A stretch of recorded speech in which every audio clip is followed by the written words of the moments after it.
Hello and welcome to another video by 1960s and 70s Chronicles of a Golden Era.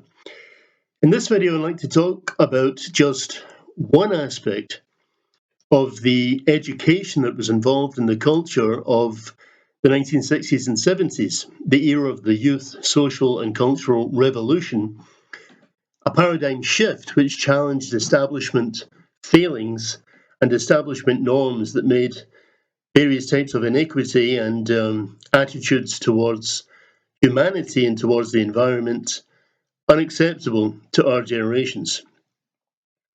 Now, the environment, the ecosystem, has become topical again with young people, rightly so.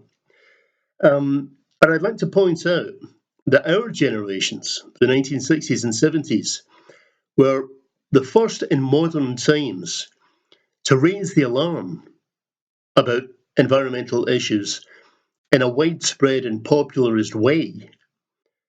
And we cannot be held fully or substantially to blame for the state that the environment is in now, because we tried our best, we raised the alarm.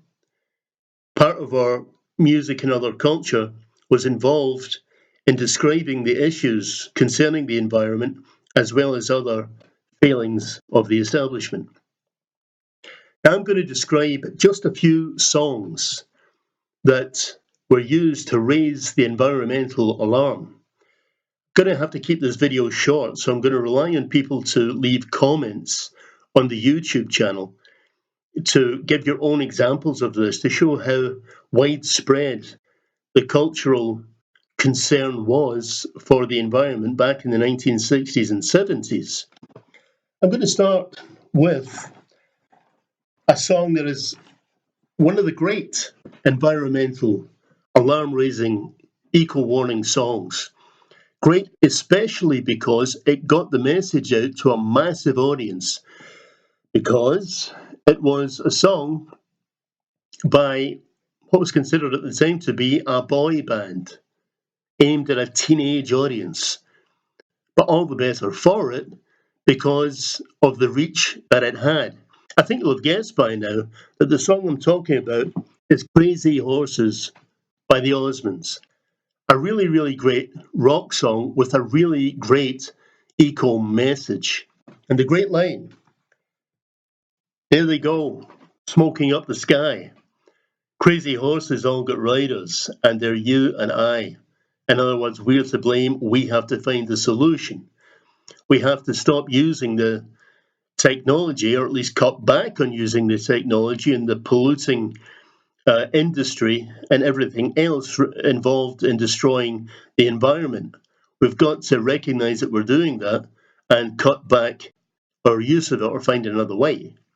Great eco song, and like I say, the Osmonds were massive worldwide, and so the message got to more people than perhaps a more subtle or refined or intellectually put prog rock song, which would have got to a lot of people, but not a massive world market in terms of being a massive hit single worldwide. The Osmonds with Crazy Horses did that. Next one I'm going to go to is probably, in my opinion anyway, the greatest eco song ever recorded, then or now, ever. It's Big Yellow Taxi by Joni Mitchell. And of course, the great lines. They paved paradise and put up a parking lot. Took all the trees, put them in a tree museum. And of course, the hook line, the one that makes you think, don't it always seem to go?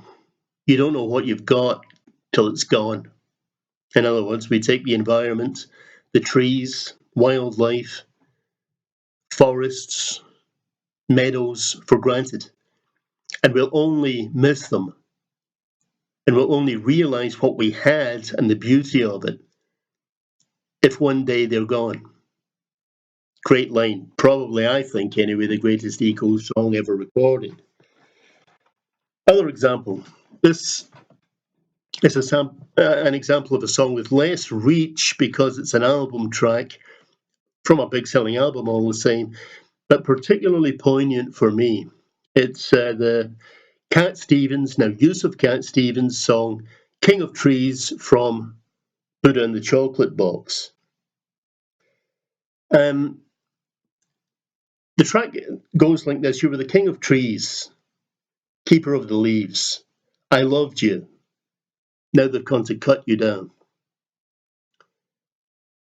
Now this is particularly poignant to me because I've lived in London for a very long time, but I used to, every year, go back up to Scotland and camp in the same place, pitch my tent on the edge of town in a forest, a clump of forest, in a beautiful little secluded area. I could get into town, meet up with friends, sometimes friends would come down to the tent, we'd have a good time. 10 years ago was the last time I've been to Scotland because I went back there. Same spot, looking forward to it, all packed up with my rucksack, my tent and everything. Crested a hill that would bring my little copse of trees into view. Found it levelled. It had been levelled. It wasn't there anymore. It's now they've come to cut you down. And yes, they were building a road. Well, I had to look around, find another place to camp. I didn't stay for the week or so that I usually would have stayed for a couple of days. And in despair, I went back to London. So the King of Trees gets to me. It's similar to, I guess, Big Yellow Taxi. You don't know what you've got till it's gone, because in my case that was a very personal something I had and loved, truly loved, and arrived unexpectedly, finding that it had been levelled, taken away. It was gone, and that really brought the eco message home to me in a very profound and poignant way. Next one. Next one is an album track from an album didn't sell very well, but it was an album which had a lot of eco message in it. It was the ELO second album, ELO 2. This particular track is In Old England Town. It's a very hard-hitting eco message with this particular great line in it. Down, down in Old England Town. It just means the industrial West. England Town, of course, England or Britain were the forerunners of the Industrial Revolution back in the 1800s. So in Old England Town really refers to the industrial age and the age of the Industrial Revolution, and more lately the Technological Revolution. In Old England Town there was air, and now there's smoke. Now here's a clever line. Let's build more cars and drive away before we choke. And suddenly it's always nighttime. Let's build more cars and drive away before we choke. In other words, let's continue to keep doing the same thing. And by continuing to rely upon technology and industry to find a solution to our problems, the pollution that it's causing we'll find a solution to that by the same means. Reminds me of the quote often attributed to Einstein: stupidity is doing the same things over and over and expecting to get a different result.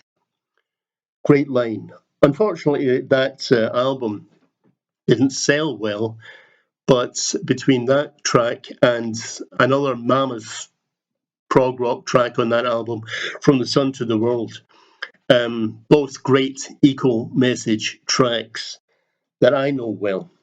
Number 5, in the year 2525, late 60s song by Zager and Evans, big seller, number 1 right across the Western world, I think, certainly. And this was a big seller, very well-known song. It has a very subtle message to it. The dates chosen are arbitrary, of course. They just to make for lyrical value, really. In the year 2525 goes up to, finally we reach 95, long way in the future. And the line goes, I'm kind of wondering if man's going to still be alive. He's taken everything this old world can give, and he ain't put back nothing. And then in the end it says, now it's been 10,000 years, man has cried a billion tears, for what he never knew, now man's reign is through. This is a brilliant line. Sometimes I think maybe too brilliant, because it's saying, look, we're treating the earth, the environment this way, but you don't see the future coming, do you? None of us do. We assume that it's way, way in the future, way in the future. Why should it bother us? Oh, this won't happen for thousands of years, maybe millions, billions of years. It's not our problem, but it is our problem. That's what the message is here. It's going to be somebody's problem. We may not be living at the time when the Earth finally packs it in and it's had enough, but somebody's going to be, and they're going to be our descendants. And we just take it for granted that the future is something that's going to happen to someone else. Meanwhile, the hedonistic ideology, eat, drink, and be merry. Tomorrow we die. But tomorrow is a long, long way off for people who are going to be facing final extinction. It's not us. Great song.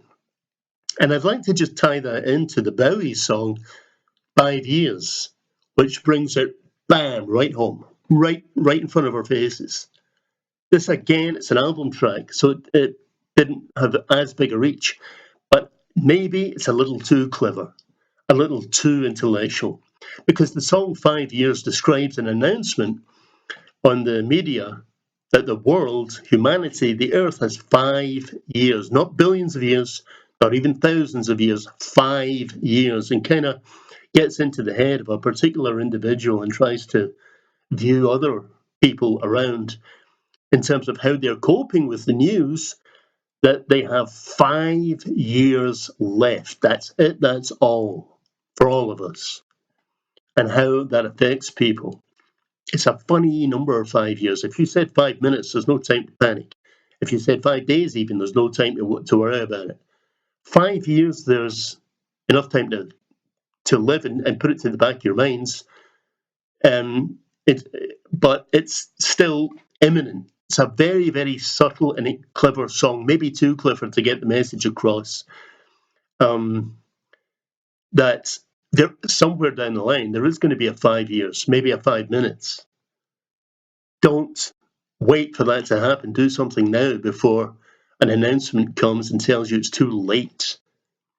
Even if we started doing something now, it's too late to make a difference. That's kind of the message from 5 years, and it kind of dovetails a little, I think, into in the year 2525, which anticipates a year far in the future, but a time that is coming when it's all over. We've taken everything this old world can give, and we ain't put back nothing, and it's all used up. Those are a few examples that I'm giving. I'm not asking for a list of 5 or a list of 10. This is not what we call a brain cruncher. It's just a call out to you put down your examples of eco message songs from the 1960s and 70s, which is another way of letting people know that this era tried to change things. And there was many things that we did, if not change straight away at the time, we set that change in motion. And the freedoms and equalities that are enjoyed today were set in motion by our generation. And equal warnings in our culture were part of what the educational side of our culture was all about. So I'm going to ask you, please leave comments putting your examples of how our generation tried to head off the eco disaster which we are apparently now facing. With that, I'm going to say thank you very much for watching and listening. Please subscribe. Please share this video. Please like this video and leave comments, especially leave comments, please, on the YouTube channel comment section, because building up the YouTube channel is going to get what we're trying to do in Chronicles across to many, many, many more people, especially people from younger generations. And so I'm asking, please, for you to do that. Thanks again for watching and listening. Take care. See you next time.